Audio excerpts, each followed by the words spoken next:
Talvez o tema desta investigação não seja o crime cometido, mas o que acontece quando pessoas emocionalmente frágeis tentam preencher seus vazios através dos outros. Seja bem-vindo à série Filosofia na Investigação. Eu sou o Gabriel e hoje vou te mostrar o filme House on Green Apple Road. Você provavelmente não assistiu esse filme nem nunca ouviu falar, mas você provavelmente conhece ela. Conhece sim. Ela mesma, Janet Leigh, de Psicose, interpretando agora uma suposta vítima de assassinato chamada Marian Ord. Tudo começa com Margaret, a filha de Marian Ord, chegando em casa depois de estudar na casa de amigas, mas ela não encontra a mãe dela. Então ela vai para a casa vizinha, que é a casa da tia dela, e então, quando a tia vai procurar por Marian Ord, ela encontra a cozinha assim. Calma, a gente nem começou, você já tá aí nervoso. Vamos juntos destrinchar o que aconteceu. Este caso terá 3 episódios e no episódio final você saberá o que aconteceu. E vamos juntos filosofar sobre o caso. Então, como dissemos no começo, o filme começa com Margaret, que é a filhinha de Marian Ord. Margaret chega da escolinha e ela não encontra a mãe dela. Então ela vai para a casa ao lado, que é a casa da tia dela. E a cena seguinte já é a polícia chegando. A polícia de Santa Luisa. Santa Luisa é uma cidade fictícia feita para esse filme. Ela fica na Califórnia. E quando a polícia chega, são 2 detetives. Eles são recepcionados pela tia de Margaret, aparentemente muito assustada com a situação. Oh, thank God you're here. Are you Mrs. Miller? I thought I'd go out of my mind. Lieutenant August, Sergeant Willers. I'm sorry. Ever since I stepped into that kitchen, I've been shaking. Então os 2 detetives se apresentam. Um é o tenente Dan August e outro é seu parceiro, Charles Whittant. Legal observar as características de cada um. Dan August é o homem virtuoso e a virtude mais notável nele é da temperança, que justamente é para ser a melhor virtude de um detetive. E o que é a temperança? Para Platão, é a harmonia entre as partes da alma, a razão, a emoção e o desejo. Quando a razão governa os desejos e está acima dos impulsos da emoção, existe a harmonia. E para Tomás de Aquino, um filósofo cristão medieval, que trata a temperança como uma das virtudes cardeais, diz que a temperança ajuda a razão a governar o comportamento do homem. Já Charlie é o cara que, apesar de ser um homem bom, ele é sarcástico. E o que é o sarcasmo? Ele necessariamente é algo ruim? O Sargento Charlie não é um cara ruim. Então vamos falar um pouco sobre o filósofo francês Henri Bergson, que inclusive ganhou o Prêmio Nobel da Literatura e, dentre várias coisas, ele escreveu sobre o humor. No ano de 1900 ele escreveu a obra O Riso e ele fala por que rimos. Mas dentro dessa obra ele também menciona o sarcasmo, que é o que nos interessa aqui, que tem funções na sociedade.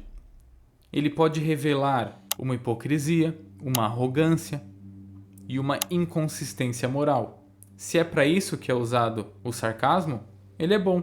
Mas se ele é usado para humilhação, para desprezo, para exclusão, aí o sarcasmo é ruim. E então, Leona Miller, que é a tia de Margaret, leva os detetives para a casa de Marian Ord.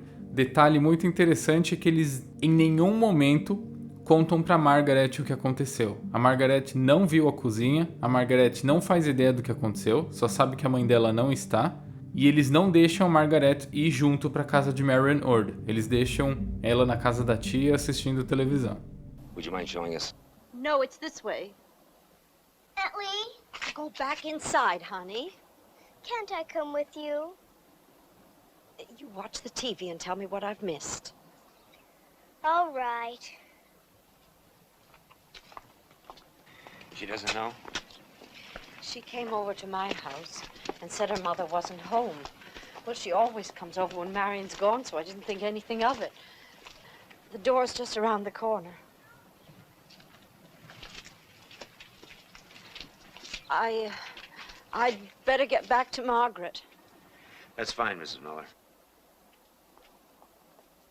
E os detetives perguntam para ela onde está o marido, quem é o marido. Ela diz George Ord, o irmão dela, e diz que ele não está porque ele é um vendedor, ele trabalha numa empresa supostamente de publicidade, então ele viaja bastante para vender a publicidade da empresa dele para outras empresas. Então ele não estava no momento, mas que ele ia chegar.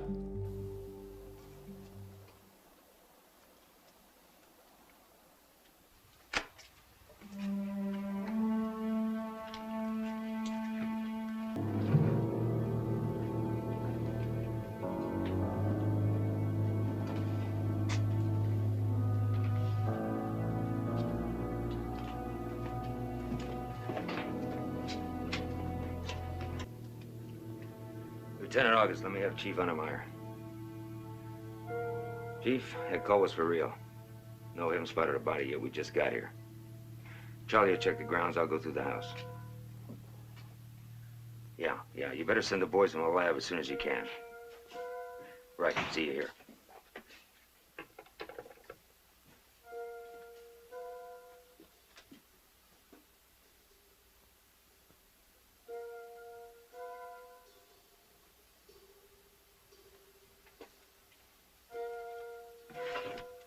Ok, então eles entram na casa e começam a vasculhar, começam a procurar por pistas. E a primeira pista que Dan August encontra é uma lista de compras. Essa lista de compra é uma peça-chave para essa investigação.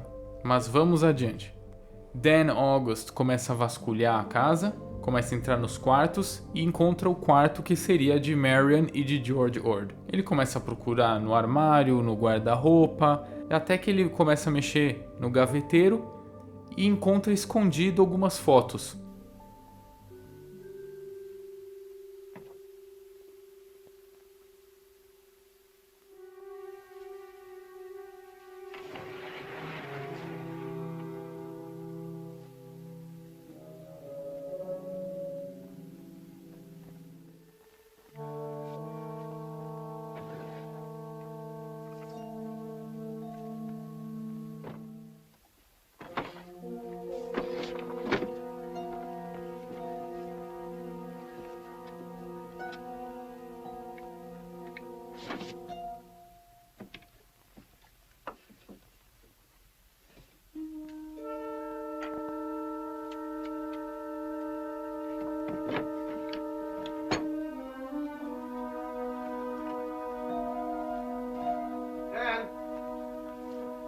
Just a minute.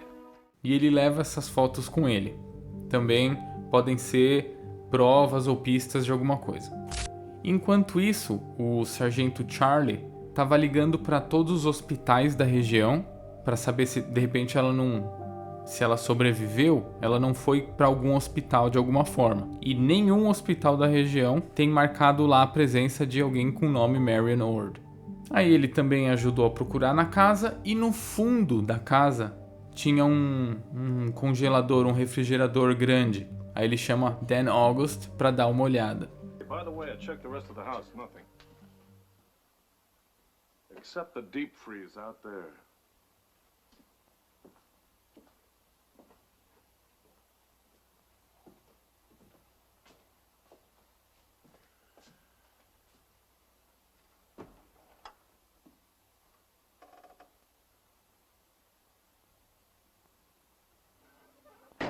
Não havia nada lá dentro.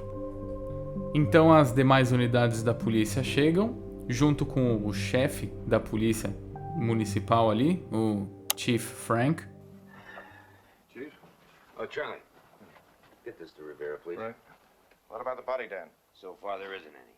E Frank diz que também já chamou o xerife da região. Deixa eu explicar rapidinho o que é um xerife, porque não existe esse conceito aqui no Brasil e nem sei se existe fora dos Estados Unidos.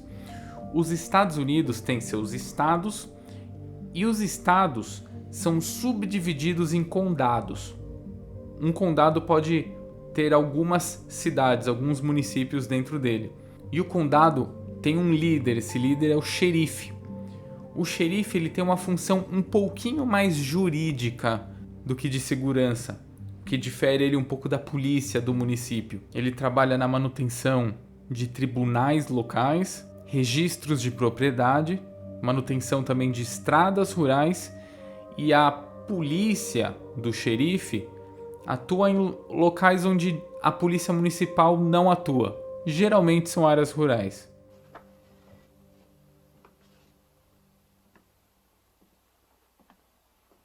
You got here pretty fast, Floyd? It's murder, isn't it? Well, there's evidence of physical violence, Sheriff, but no corpse.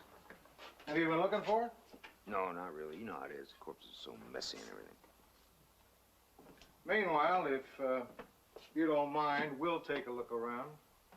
Might find something you've missed. Então o xerife Floyd Munns, ele chegou bem rápido. E aí quando ele chegou, ele foi até questionado pelo Chief Frank. Nossa, você chegou rápido, ele falou. E aí ele responde, ué, isso se trata de um assassinato, né? Aí ele meio que quebra o gelo ali. E já vai entrando, já vai dominando a área ali. Vai procurando o que ele quer procurar, procurando pistas. Não pergunta, não pede autorização de nada pra ninguém. Ele é autoridade ali. Que mostra que ele é bem arrogante.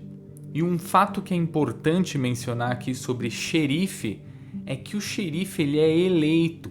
Ele depende de uma certa popularidade. Então nesse filme mostra que o xerife Munns, ele quer ali resolver o problema e mostrar para a imprensa, mostrar para as pessoas que foi ele que resolveu. Ele tá ali resolvendo, ele é o cara. Ele quer ser tipo um herói ali, quer resolver. Então já temos aí nosso primeiro suspeito. Por que ele quer tanto atuar aí e quer se sobrepor tanto sobre a polícia municipal? Nosso primeiro suspeito, xerife Floyd Munns. Após a imprensa sair dali, Dan August está conversando com Leona Miller e ela deixa escapar uma frase ali que Dan ficou um pouco pensativo, digamos assim. Ela disse algo como: Marion não era melhor do que ninguém. I don't know. Maybe it's resentment that something beautiful was taken away from them. In Marion's case, I'm not sure that's altogether true. Would you care to explain, Mrs. Miller? Just that Marion was no better or worse than anyone else. Now, if you'll excuse me, I'd better fix Margaret's dinner.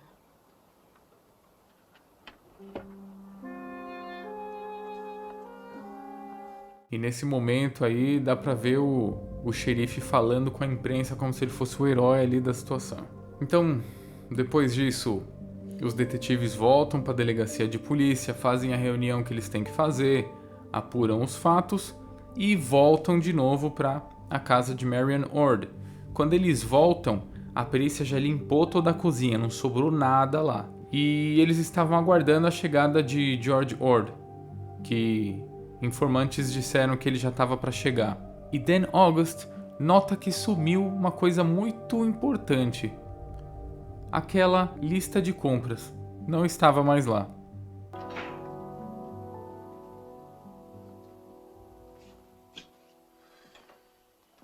Well, it looks better. It smells terrible. They had to practically hose the place down with ammonia.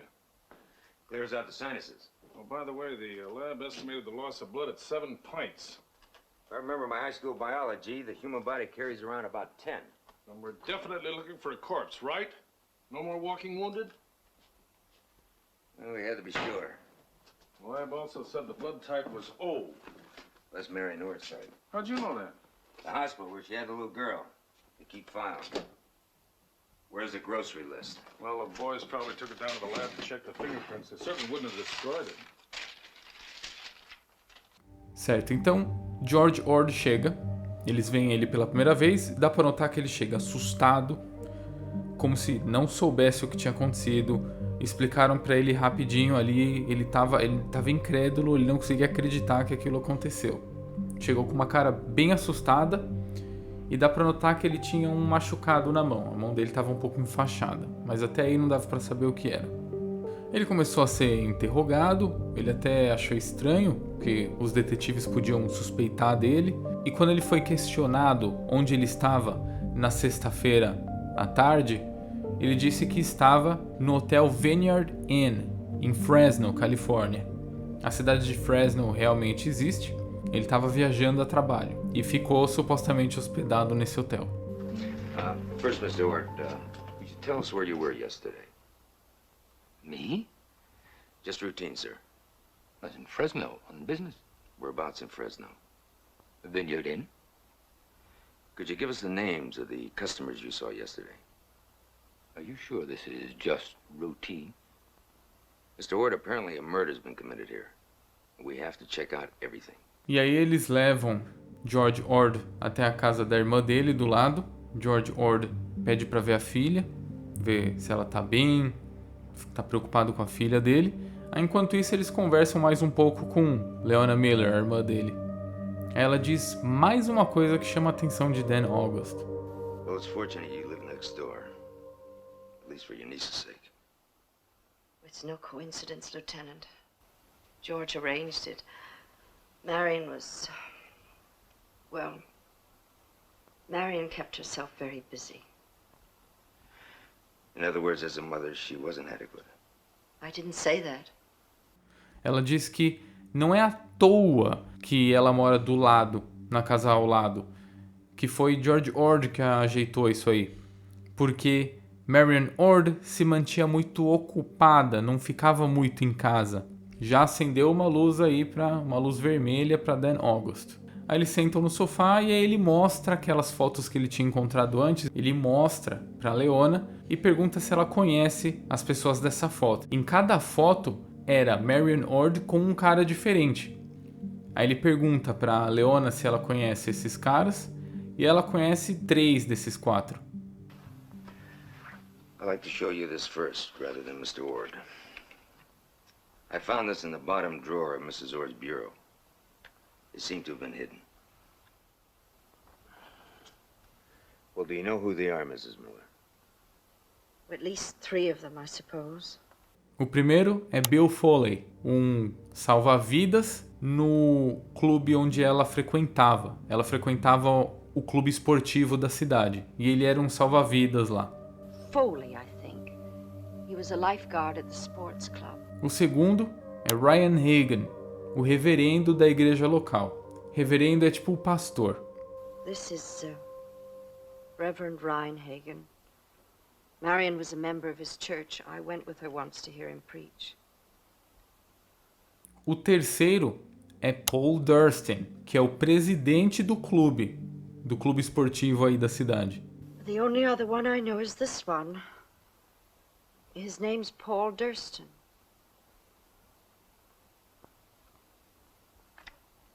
Durstin. Maybe you know him. He's an attorney here in town. He's also president of the sports club. E o quarto, ela diz que não conhece, mas esse Dan August conhece. É um mafioso criminoso já conhecido pela polícia aí, Saul Gilman. I'm afraid I don't know this one. I'm afraid I do. Sal Gilman. Então George Ord volta, ele se encontra com eles ali na sala e os detetives fazem mais algumas perguntas. E nesse momento, Charlie pede o número do Vineyard Inn pro George Ord, ele liga lá e esse hotel diz que George Ord não esteve lá nos últimos dias e ele não esteve na sexta-feira à tarde, que foi quando supostamente aconteceu o assassinato. E aí George Ord confessa, não, tudo bem, eu não estava nesse hotel. Eu estava num motel mais barato de beira de estrada, porque o Vineyard Inn custava $15 a noite e esse motel mais barato custava 4. Então eu estava precisando de dinheiro, fiquei com a diferença no bolso. Vineyard Inn tells us you weren't registered there, Mr. Ord. No, I wasn't. I stayed in a cheap little motel on Highway 99. It's $4 a night. Vineyard Inn is $15. So for $1, the night clerk at the Vineyard Inn writes me a phony receipt for $15, and I pocket $10 from my expense account. Guess I should have told you that before. E aí eles começam a perguntar que empresa que ele foi apresentar o serviço de publicidade dele, ele fala. Aí eles perguntam o nome da recepcionista lá da empresa. E ele fala, eu não lembro nem do rosto dela. E aí Dan August é um pouco sarcástico. I don't even think I could tell you what she looks like. Well, I hope she has a better memory. Stay around where we can talk to you, Mr. Ord. E aí então Dan August vai investigar os supostos amantes de Marion Ord, começando por Bill Foley.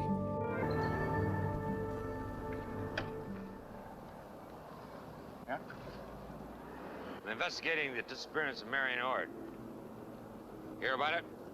How could I help hearing about it? It's all over the TV, papers. You knew her? I guess I saw her. Yeah, well, I was lifeguarding out at the sports club last summer, and she was a member. Why would she keep this one? Beats me. Except she got me fired, that's for sure. She kept hanging around me. First, the swimming lessons for her daughter, then the life-saving test, and then just for nothing. Guess some of the other women thought something was going on, and they complained. Was anything going on? Are you kidding? I got enough of my own generation. Então, resumidamente, ele diz lá que ele era salva-vidas lá no clube esportivo e ele foi demitido por causa dela. Ele se defendeu dizendo que ele só estava lá fazendo o trabalho dele de salva-vidas, mas ela tentava o tempo todo ficar perto dele. Ficava pedindo aulas de primeiros socorros, ficava pedindo para ele ensinar a filha dele a nadar, ficava criando contextos para ficar próximo dele, até que as pessoas começaram a reclamar e ele foi mandado embora. E ele disse, ele respondeu para Dan, nunca tive nada com ela. E agora o filme mostra a memória de Bill Foley.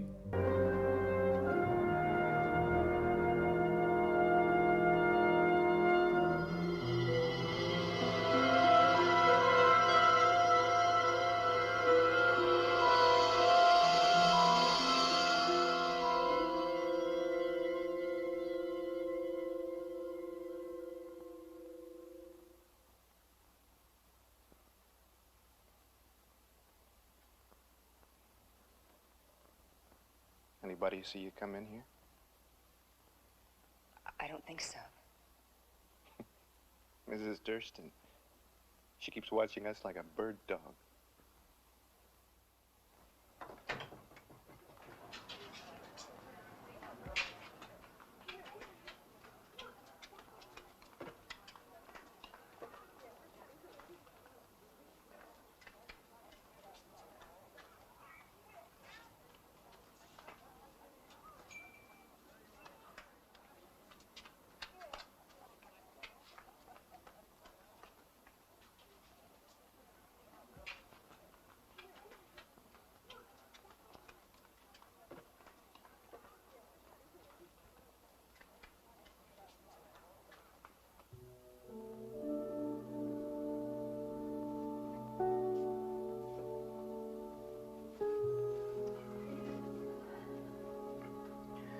Afraid you wouldn't come.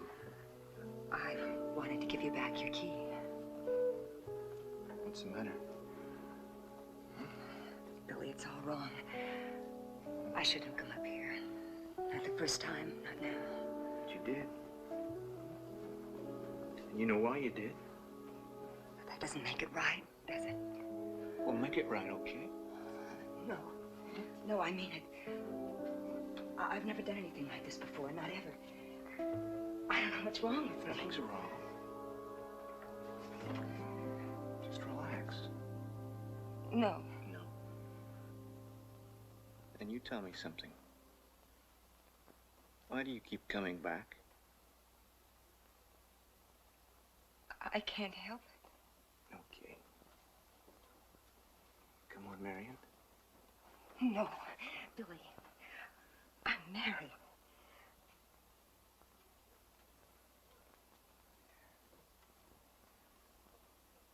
And compared to you, I'm just an old lady. Old lady? You're the youngest woman I've ever met. And you're more of one than I've ever met. Oh, Billy. too old, am I?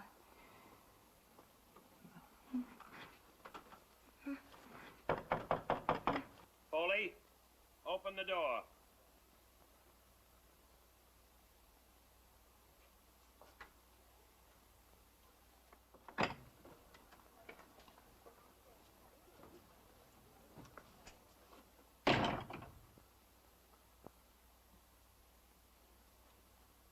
You can pack your things, Foley. Look, Mr. Durston, nothing happened. I mean, nothing happened. Whatever did or did not happen doesn't make any difference.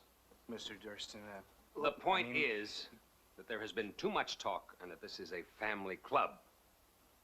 Parents don't want to have to explain to their children what Mrs. Ord is doing in Bill Foley's room. Now, I think it might be wise if you submitted your resignation, Mrs. Ord. But you don't understand. It's really not what you think. Mrs. Ord, if you don't give us your resignation, we may have to ask for it.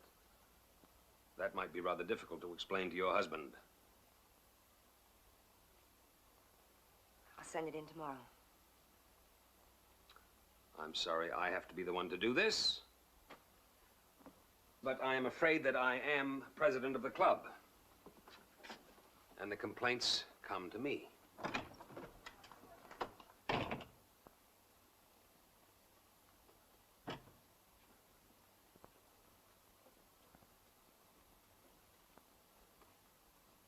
Listen, maybe it's just as well.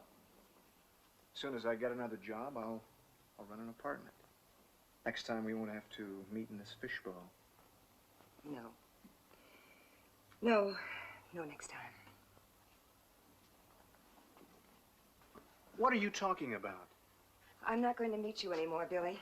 Not here, not anyplace. It was all a mistake. Now listen, I just lost my job on account of you. Don't you think you owe me something? Owe you something? Uh-huh. I've really been a fool. You're just a little boy, Billy. Very tall, very tan, but still a little boy.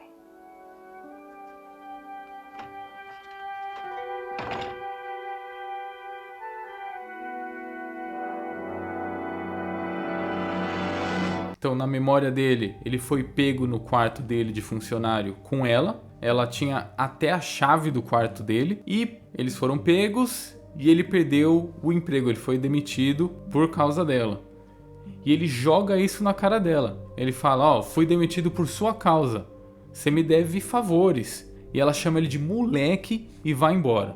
Então, assim, ele foi humilhado por ela, perdeu o emprego por causa dela. E ela foi embora. Então, assim, no mínimo, Bill Foley agora é um suspeito. Segundo o suspeito, Bill Foley, o salva-vidas. Certo. Nesse tempo, o xerife, Muntz, ele tá atrás de um rapaz que trabalha no mercado. O mercado que faz entregas das compras. O xerife acha que esse rapaz é o culpado, é o assassino, porque como esse rapaz foi quem fez a entrega das compras para Marion Ord, então para ele, esse rapaz era a última pessoa na cena do crime. Então era a última pessoa que esteve ali onde estava Marion Ord. Então para ele, supostamente o assassino era esse rapaz aí. E os detetives da polícia chegam bem na hora e Dan fala, cara, não é esse menino aí, não é esse rapaz, esquece, deixa esse rapaz em paz. Ele até vai lá, ajuda o menino lá e fala, pode ir embora, não vai acontecer nada com você. E interessante que Dan August e o Chief Frank descobriram que a lista de compras estava com o xerife. He delivered groceries yesterday afternoon to the Ord house. This proves it. He was the last one there. That's a pretty big maybe for this kind of action, Muntz. Aí eles pegam dele de volta. I think you've got a piece of evidence that belongs to us. Come on, Muntz. Maybe you mean this grocery list. Let's go square things with your boss, Henry.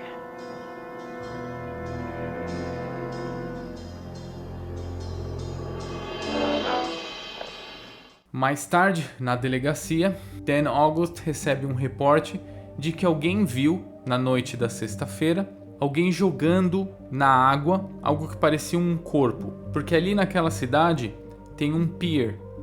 Um pier fica ali no porto. E construíram um pier novo. Então no pier antigo praticamente não ia ninguém. Mas alguém disse que viu de noite alguém jogando na água algo que parecia ser um corpo. Listen, Harvey, I need your help. We had a report that a person was seen throwing something off here Friday afternoon sometime. Could have been a body. Well, I'm afraid I can't help you, Daniel. Friday's my day to visit my boy, the veterans. Anyway, if it was a body, it wouldn't be around here. You mean the current? Então lá foi Dan August para conversar com tipo um guarda que trabalha ali, chama Orvie. E ele pergunta para esse Orvie se ele viu algo na noite de sexta-feira.